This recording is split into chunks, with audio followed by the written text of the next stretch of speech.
go to the license and inspection division of whatever municipality you're operating in and run a search on the property of interest. Before you buy the property, you need to know what you're getting into.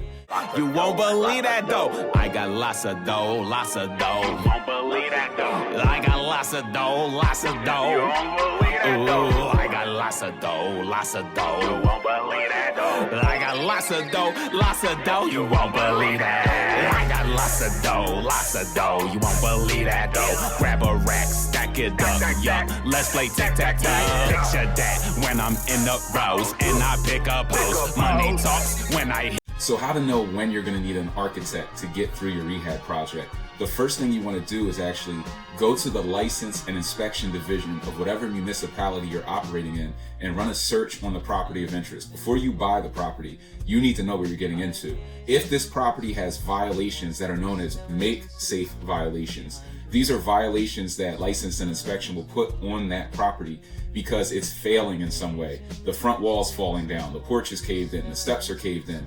These violations actually require an inspector to come out to look at this property, to sign off on it and say that it's safe for the community.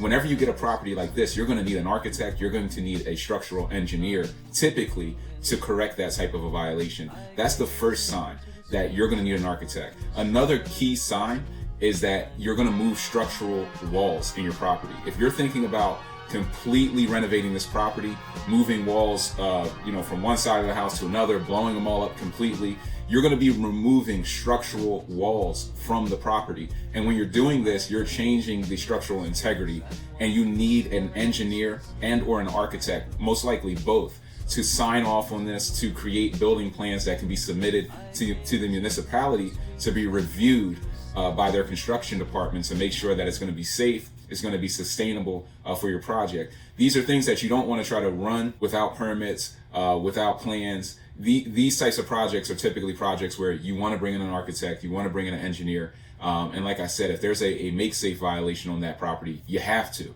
So these are just two key things that you want to look out for if you know you're going to have to bring in, an architect or an engineer. There are other things to look out for. Of course, I can't teach them all here. I cover everything in my 100 Keys Masterclass. So if you're interested in taking that deep dive, make sure you reach out, hit me in the inbox for a link, and I can get you a code to that so you guys can get signed up right away and get started on your journey. Here to help, happy to help. Let's get it.